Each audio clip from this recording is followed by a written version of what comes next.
Hello guys, welcome back from the break. We are still reviewing the UEFA Champions League quarter-finals, and what a discussion we've had so far. I mean, it's been very interesting here in the studios, and we reserve the best for the last. I mean, if I'm talking from the perspective of my pundits, they are very well poised with information concerning the Barcelona versus PSG fixture. Of course, they are all Barcelona fans, and we expect nothing but a very interesting discussion here. So, without wasting my time, let me quickly hear from my pundits what they have to say about the fixture. Starting off this time with DK.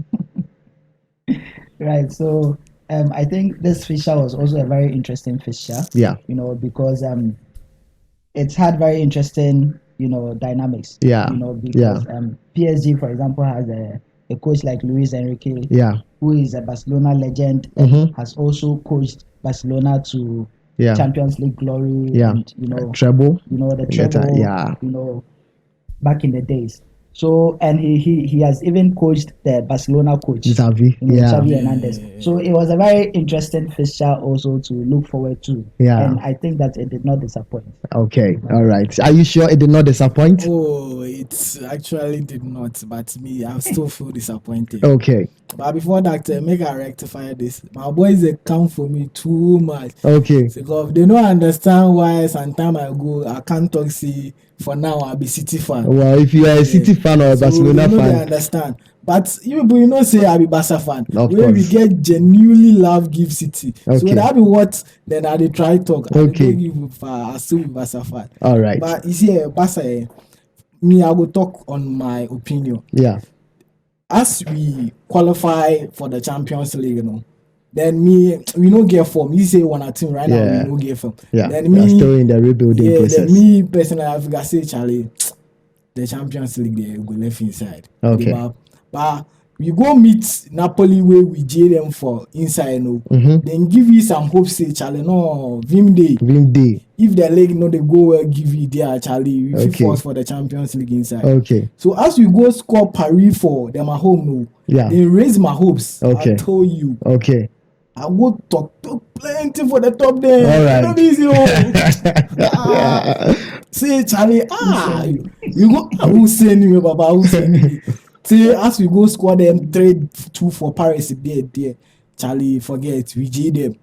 So as we come, we play home. Then I expect say Charlie, a game like this day we qualify already. Already, yeah. Actually, he had a similar feeling, going in. Actually, I knew that we would qualify against Napoli because Napoli is not having a very good season. Yeah. They are in a very bad form. Yeah. And against PSG, I also hope that we will qualify because PSG is not also in their top form. Yeah. They are not in their topmost form. Yeah. You get it. They are first in the league, but they are still. And when it comes to the Champions League, I mean, PSG is not that much of a big force to reckon with. Exactly, especially even in the Champions League, even coming from the group stages. Yeah. They had with Newcastle, worried them. Dortmund, so they've not been at their best. Yeah.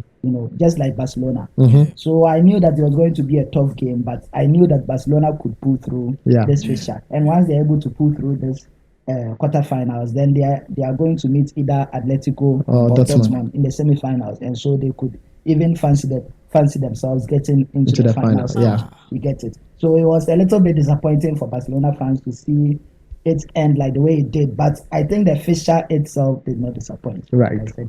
Well, there was a lot to look out for in the fixture. Like he's saying, Barcelona fans are actually disappointed that they couldn't pull through to the semi-finals of the Champions League, and so they go out at this stage. But me, for one, I think that even their qualification into the quarterfinals was actually a surprise for most of us. How they were able to beat Napoli. Of course, Napoli have not had a very good season, but we still expected Napoli to actually be able to come up on top of that league.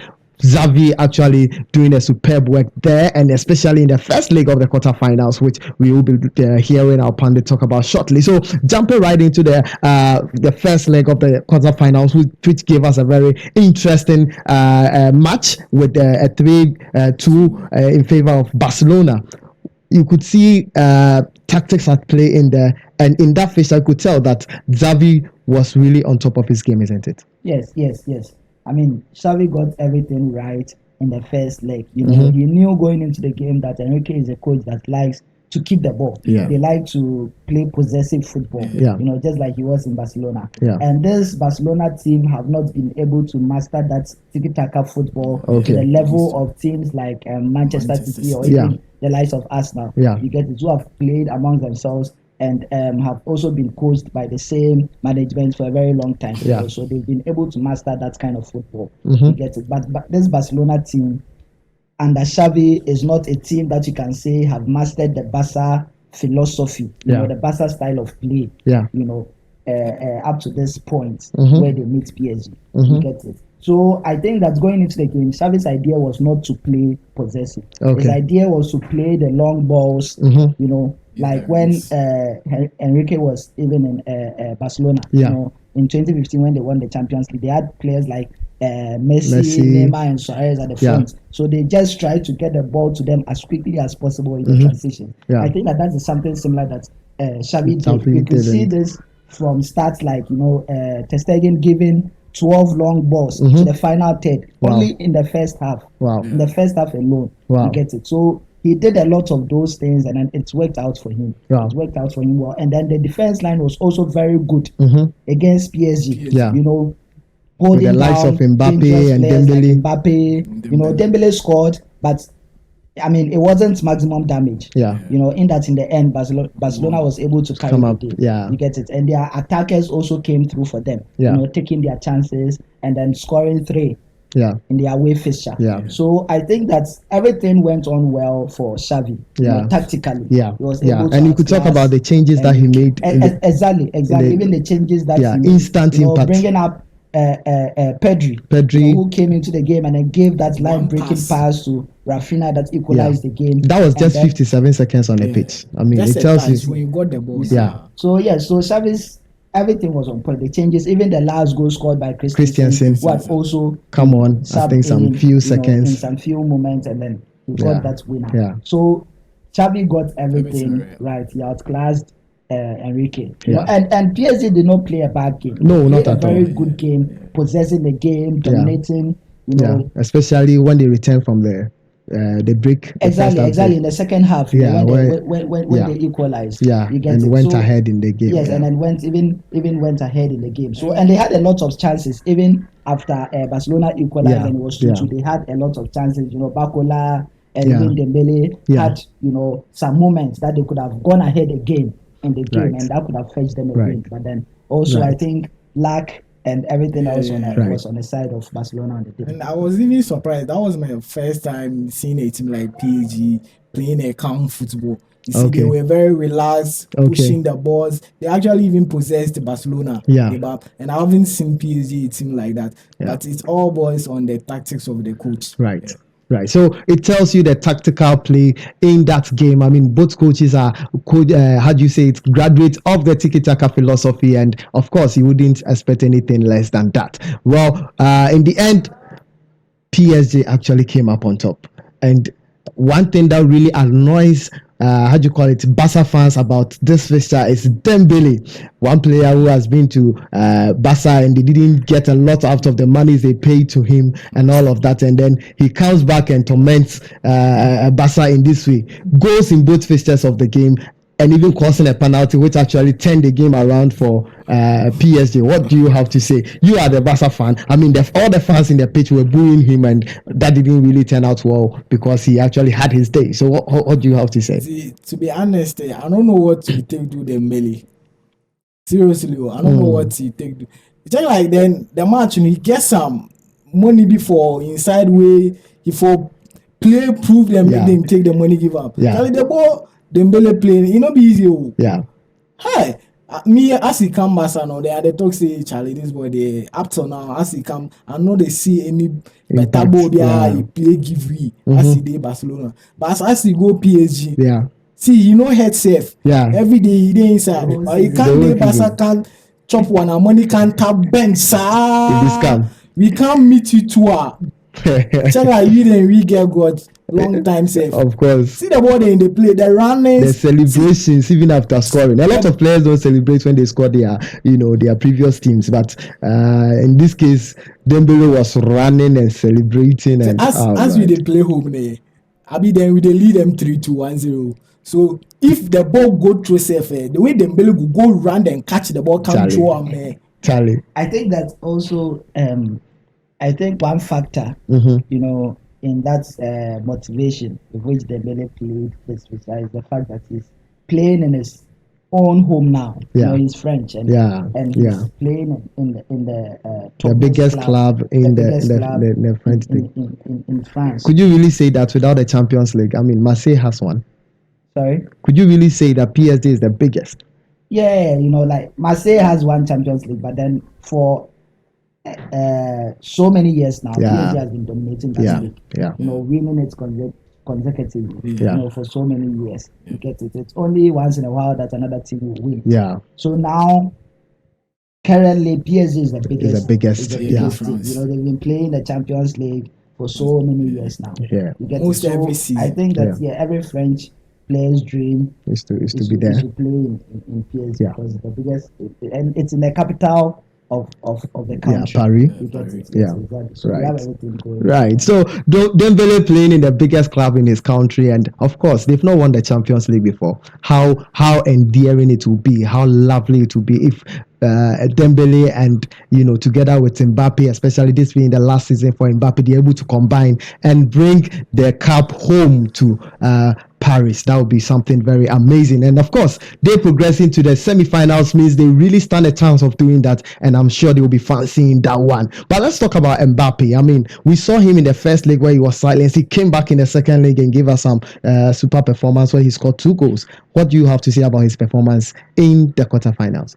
I do not really agree that Mbappe's performance was super in the second leg, because we've seen Mbappe at higher levels of play. In previous, even the last time that he played against Barcelona in the Camp Nou, getting a hat trick. He had a hat trick in Camp Nou. We've seen a better Mbappe. I think that Barcelona was able to hold down Mbappe in both legs. What really worried Barcelona in the second leg of this fixture was a red card by Araujo. In my opinion, I see that foul, that red card as very needless. Because we were 2-0 up in terms of aggregate. We were 1-0 up in this game. Even if Barcola was able to score, with that chance, it would have still been a draw game and would have still been ahead in terms of aggregate. And Barca was playing a very good game. They were in control of the whole match. That chance was as a result of a slip up. A wrong pass that was given by Araujo himself.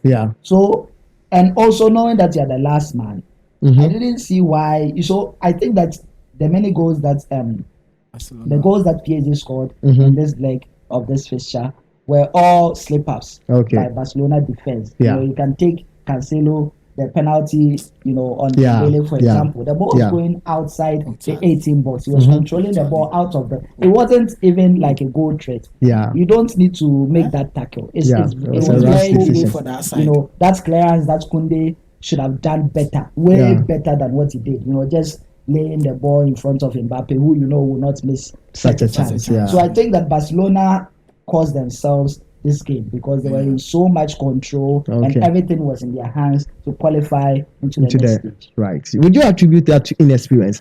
Another side to also look at this is xavi. I mean, if you have your player getting a red card and going out of the pitch, this is the moment the players will need you the most, because now the game will be very tactical from your end.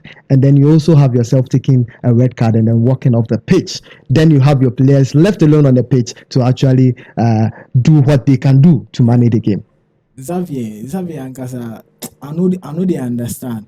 As he be players safe, then they take cards like right now he turn head coach.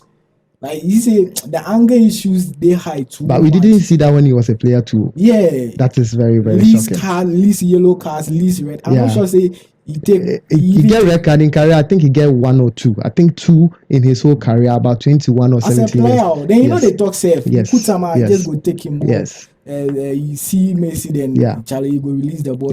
So that game, no, this season, Xavi has been able to take like more than 5 or more than 6 yellow cards. And not even he has like 3 red cards in his coaching career already. I mean, and at that moment, your team is down. A player is gone out. So we need you. the coach most to be calming the play, because at that time the players were disorganized. Yeah, right now very disorganized. right The now morale was down, Frustrated. frustrated. a player is going right now to, and look at the time Araujo was sent off. Yeah, very early in the game. Very early in the game, around 35th, 30, 26th minute. Yeah. And we needed use Xavi to be at least put the team together so that we will manage them, push them out, then qualify. Yeah. But he also went, and I don't know what happened. He threw his leg. Yeah.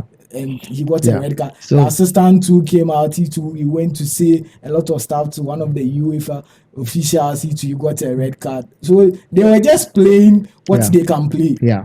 That's how it ended like Right. that. So for us. the second leg actually brought out a lot of how do you call it, negative side of Barcelona, where we saw a lot of frustration in the, how do you call it, the technical team, and even on the pitch. I mean, the substitutions that they did in the second leg and everything showed that, I mean, this is not the Barcelona that we always know and the beautiful game that we always enjoy. They really suffered in the game, and I would say that for a lot of us it was painful when the final whistle went for a lot of the matches, especially the match against Real Madrid and City. We wish that it could continue on and on and on. But for Barcelona, you could say that it was such a blissful moment when they finally had the whistle, because of course their baskets of goals was actually full and they didn't want any more goals. So it was just something that they were very, very happy about. Yes. So now you have PSG qualifying to the next round of the competition. We also have Barca going out of the competition. And for me, I think there's a lot of positive to pick out of this, isn't it? Yes, there are. I mean, Barcelona just have to, because we lose together as a team, Yeah. win together as a team, including the fans. Yeah. So, in as much as we are disappointed, we still rally behind the team. Okay. Even going into the Clasico. Yes. This Yes. weekend. So yes, not all hope is lost. Okay. Even in the league, because mathematically we are still in the league. In the league, and yes. it's Yeah, still mathematically, possible Yeah. to win it, even Yeah. though it is unlikely. Right. So yes. Right. Yeah. Right. So going forward, would you want, because there's this discussion about Xavi leaving and the management trying to, convince him to stay and all of that. Would you expect Xavi to stay to continue the work that he's doing, or? Xavi staying there, then he means he for work a lot on himself. Okay. As the head coach. Okay. For understand certain things for being a coach. If you understand, say you all the football inside. Okay. So if the players are not doing what you are expected, or if the officials are not, the game is not going well like you expected, you just have to be calm and talk to your players. Okay. But you don't have to also get angry. Then you leave the team into a, I don't know if you know how to put more it. chaos, right? I think that per the performances in the Champions League this season, the management, were reconsidering their decision. Yeah. Actually, hire a replacement for Xavi. And they were, the president, for example, has been saying in press conferences that he's going to try to convince Xavi to stay on beyond this season. You get it. But now that These this things has are happened and Barca is out of the Champions League, I think that they would expedite the process in getting a replacement for Xavi and then try to respect his decision, to end his Barca managerial time. Right. So a lot of troubles for Barcelona to handle. They are still battling with financial, their poor financial decisions they took in the past, and they are still trying to recover. And now we have managerial problems as well, and so they are looking to probably sign on a new coach and all of that. Lots of disappointing stories at Barcelona, but of course the fans do not give up. Like he said, they will still rally behind the team. For Barca, we lose together, we win together, and that is the slogan that will push them to actually go on in subsequent seasons. But congratulations to PSG. They've actually used the Barca weapon to, kill Barca in this one, and we wish them all the best. Barca weapons, yes, not just one, but Barca weapons actually to kill Barca, and that is very disappointing. So yes, disappointing moment for all Barca fans, but they don't lose hope. This is not the worst they have suffered. Just that this one is right in their home yard, and that is very, very painful. But in all, I mean, they will expect better performance going forward. They look forward to the El Clasico coming up this weekend, and of course we'll bring you a preview of that fixture. But for now, I think that is the only possible trophy they can win, and so they will go all out and try to win that. Even if they are not able to win the league, of course, beating Madrid is something that Barcelona fans really fancy, and if they're able to do that, I think that would do it for the season for them. It's something that will really appease the fans, and of course, the fans will expect that the players and the management will actually work to bring out the best so that they can beat Real Madrid in Bernabeu. And so yes, that will be very interesting. So on that note, we will end today's show, and thank you for being around up to this time. It's always a pleasure to come your way with these analysis, and we expect that you also enjoy them and share the videos, and invite people to also watch and subscribe to the channel, also build this wonderful family of amazing football fans, and we'll see you in the next one.